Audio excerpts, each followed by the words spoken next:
Hello students, स्वागत है आपका आपके YouTube channel SPC centre of knowledge में। और आज हम लोग पोयम सेक्टर से जितने भी लेखक का नाम, लेसन का नाम, उनका डेट ऑफ बर्थ और उनका डेट सभी को यहाँ पे संग्रहित किए हुए हैं। तो चलिए वीडियो को बिना देरी किए हुए शुरू करते हैं।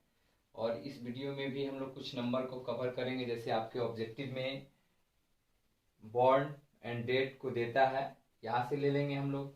और किस पाठ के कौन से लेखक हैं वे दोनों को हम लोग इधर से लेंगे, पोएम और ऑथर से लेंगे। और वहाँ जो दिया गया है आपका बॉर्न एंड डेट, वहाँ से आपके ऑब्जेक्टिव्स क्लियर हो जाएंगे। तो चलिए बिना देरी किए हुए हम लोग वीडियो को शुरू करते हैं।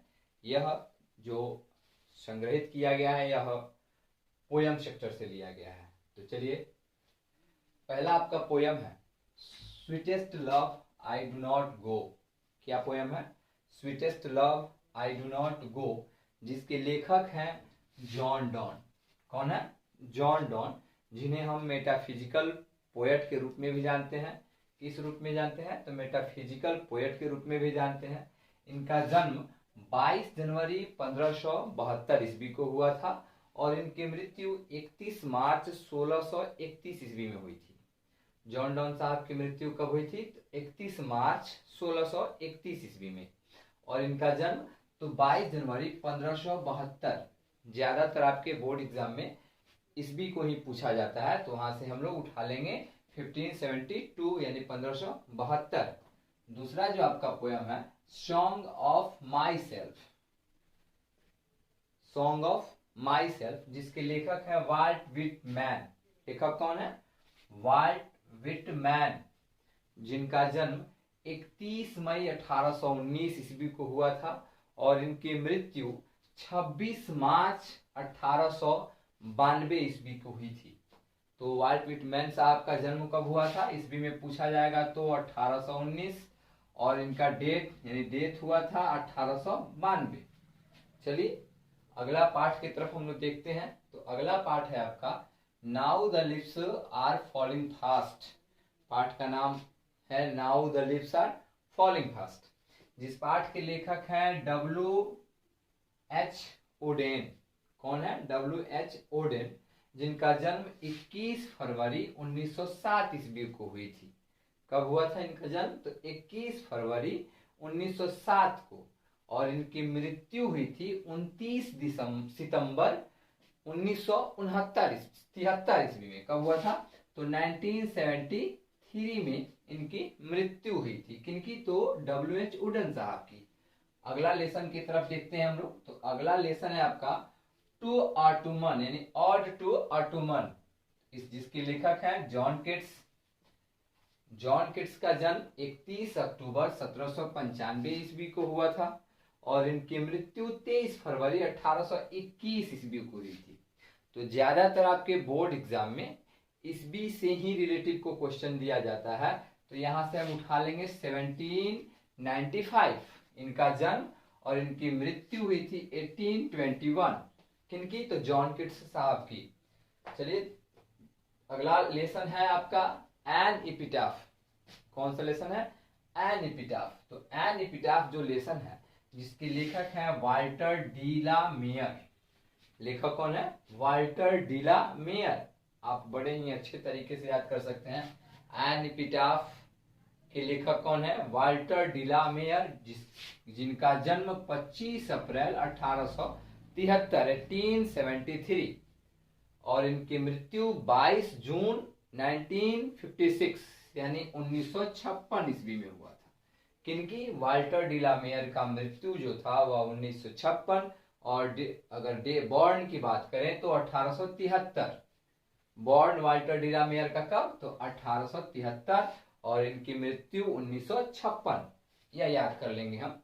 अगला जो क्वेश्चन है द सोल्जर, बड़ा ही बेहतरीन पोयम है आपके बुक का, जिसके लेखक हैं रूपर्ट ब्रूक। रूपर्ट ब्रूक जो है वह मोस्ट हैंडसमेट यंग मैन हैं इंग्लैंड के, और साथ ही साथ जो है यह वार पोएट के रूप में भी जाने जाते हैं। कौन? तो रूपर्ट ब्रूक साहब वार पोएट के रूप में जाने जाते हैं। बड़ी ही कम उम्र में इनकी मृत्यु हो गई इनका जन्म 3 अगस्त 1887 ईस्वी को हुई थी और इनकी मृत्यु 1915, अगर डेट वाइज पूछा जाए दिया गया हो तो वहां हम लोग बोलेंगे 23 अप्रैल 1915। 28-29 वर्ष के आसपास में इनकी मृत्यु हो गई थी, बहुत ही कम उम्र में इनकी मृत्यु हुई। अगला जो आपका पोयम है मैकविटी द मिस्ट्री कैट, जिसके लेखक हैं टी.एस. इलियट। लेखक कौन है? टी.एस. इलियट। बहुत सारे लोग इसको टी.एस. इलियोट भी बोलते हैं।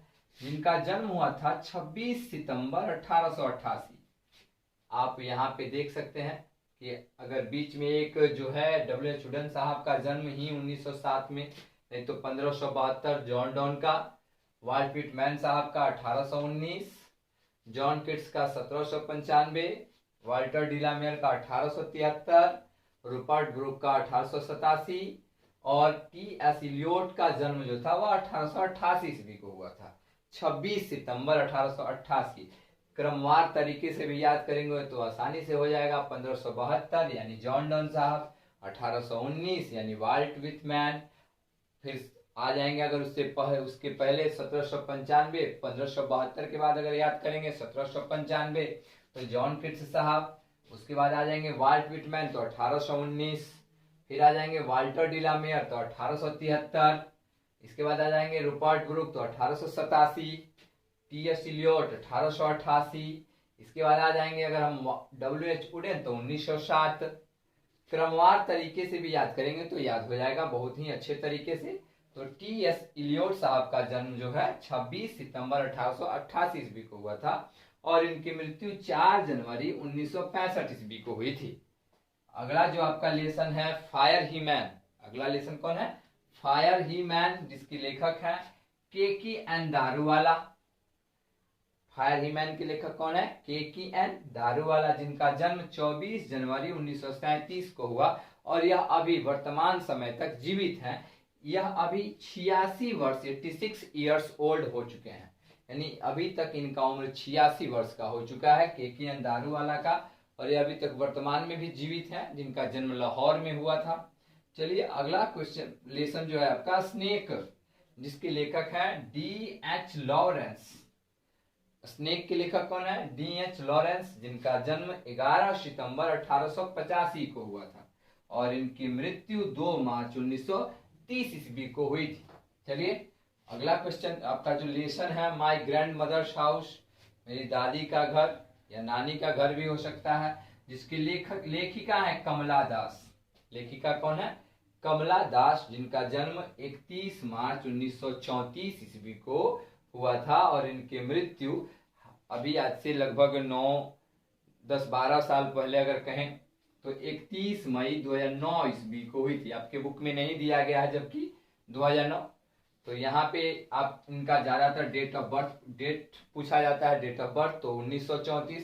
तो अभी तक हम लोगों ने आपके पोयम सेक्टर से जो 10 लेसन है, आपके किताब के जो 10 पोयम हैं, उन सभी पोयमों के जो पोयम है उसका नाम, जो ऑथर्स हैं उनका नाम, उनका बॉर्न डेट वाइज और उनका डेड यानी मृत्यु, वो भी डेट वाइज। तो अभी तक हमने आपको इतना कुछ देने का प्रयास किया है, तो आशा करते हैं कि आप लोगों को वीडियो पसंद आया हो, क्योंकि 2024 में इसमें से और जो पीछे कल हम लोग वीडियो जो बनाए हैं उसमें से कम दोनों मिल करके अगर बात करें तो 10 नंबर का आपका फिक्स होने वाला है। कौन? तो 10 नंबर का 2024 में आपका जो है मार्क्स वह फिक्स हो जाएगा, इतना तो गारंटी है। कारण कि इस बार भी एसपीसी सेंटर से लगभग जितने भी बच्चे हैं 85, 86, 87 ऐसे करके अंग्रेजी में नंबर उठाए हैं, तो आशा करते हैं कि इस बार 90+ जो है वह नंबर विद्यार्थियों को आए। तो thanks for watching my video.